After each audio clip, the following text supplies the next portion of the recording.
Well, ladies and gentlemen, welcome back to the channel. It is your boy JD. I hope you're all doing well. I hope you're all having a great day. In this video, as you can all see, I am back talking about the news going on in England. So much is going on. We are living in a crazy, crazy time. There is so much to cover in this video today. And first and foremost, I'm going to be starting off with this news story that broke yesterday. And trust me, it is absolutely insane. If you live outside the UK, you're not going to believe what is going on right now. But before I get into it all, as always, I'm going to ask you guys now so I don't have to ask you guys later. If you could make sure to leave a like rating, as it really helps out the video. If you're new, hit that subscribe button, turn on bell notifications so you never miss a video, and leave your comments down below about everything discussed in this video because, boy, things aren't looking good here. But recently, as I'm sure you all know, we've had protests, clashes with police, riots going on across the country. They seem to have stopped at this point, but scenes regardless you never want to see, but scenes a lot of people have predicted for so long. But in response to all of this, we have also now seen anti-racist protests taking place, and recently at a rally, a very interesting clip went around of a Labour councillor, let me just say that again, a Labour councillor, Ricky Jones, who went ahead and said this. They hurt. We've got children and women using those trains, destroying the summer relatives. They are disgusting, nasty fascists, and we need to cut all their throats and get rid of them all. I just want to say thank you all. I'm going to leave it now. And free Palestine! Free Palestine! Free Palestine! Thank you, God bless you all. Thank you so much. Right then. This is a Labour councillor, once again, who has come out on the microphone and said, we need to cut the throats of Nazi fascists. What is also concerning, as you all saw, people in the crowd cheered and clapped when he said that statement. And we need to cut all their throats and get rid of them all. These are most likely the same people as well who claim that they're kind and they call everybody else mean and hateful. Well, you got me.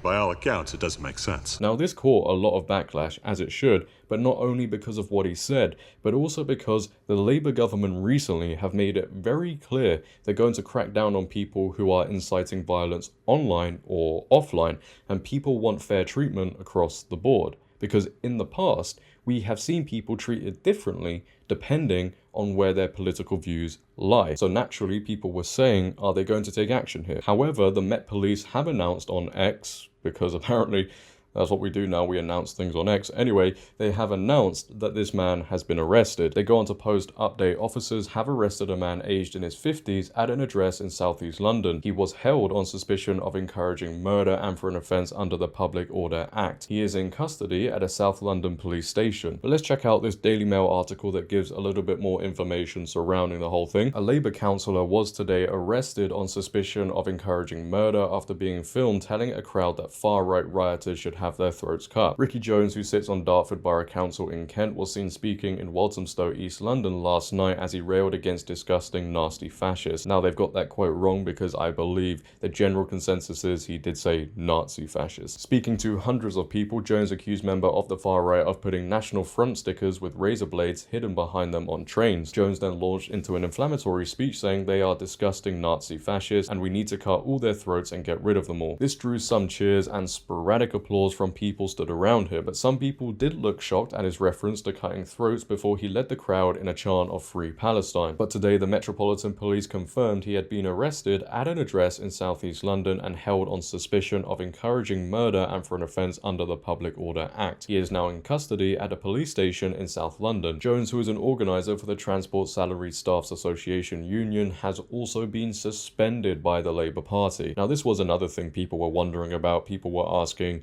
are the Labour Party itself going to take action with this guy? Because that's just the lack of trust people have with this Labour government to take action on certain things. But he has been suspended. I'm not too sure why he's just being suspended. Shouldn't he be fired instantly? People have been fired for less.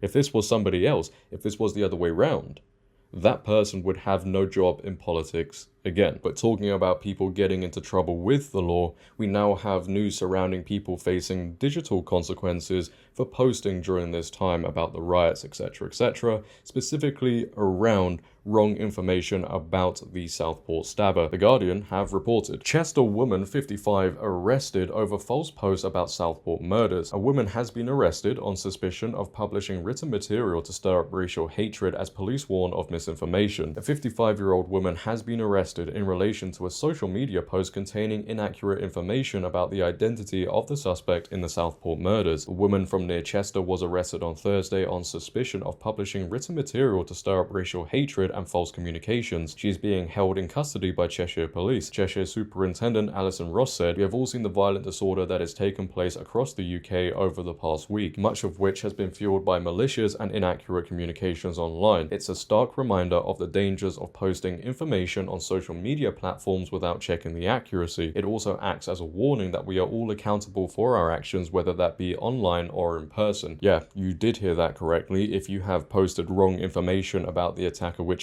isn't good in itself, and it did cause a lot of trouble that could have been avoided, but if they deem it to be stirring up racial hatred as well, you could be arrested.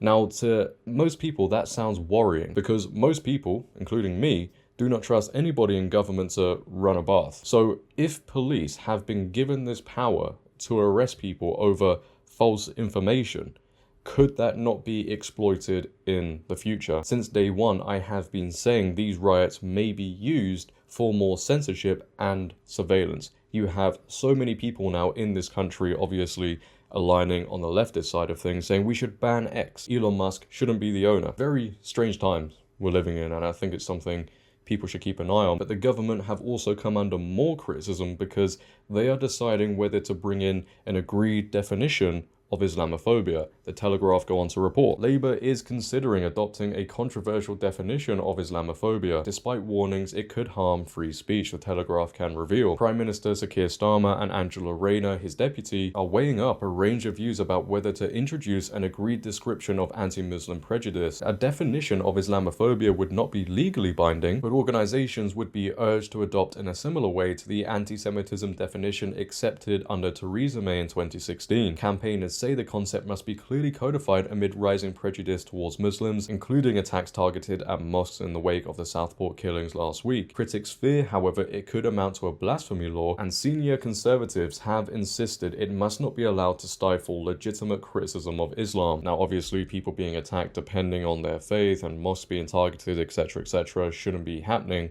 but just like anything, it shouldn't be above criticism. If you are going to silence people, and I don't know how this is going to be applied, but if you silence people potentially for criticizing something, we are going to be heading down a very dystopian road. I would actually argue we are down that road, because people do get into trouble, face consequences for criticizing things that perhaps go against the narrative. For example, the woke agenda is going on. But if this is introduced and then pushed heavily and exploited, would this just not further the view that two-tier policing exists? They couldn't deny it if people are getting into trouble for criticizing Islam, because nobody knows how this is going to be implemented, and then not getting into trouble for criticizing something like Christianity. So are they saying criticizing one faith is fine, but then criticizing the other isn't? We don't know what their preferred definition will be, so I guess we'll have to wait and see what happens with that one if it does materialize. But as you can see, ladies and gentlemen, things are rapidly, it seems, going downhill in this country. Hopefully things start to get better. I would love them to get better, but I have been saying I do think things perhaps will get worse before they do get better. But leave your thoughts down below regardless on everything discussed in this video. I want to hear your thoughts on it all. But until next time, it has been your host JD. Have a great day, stay safe, and I'm out. Peace.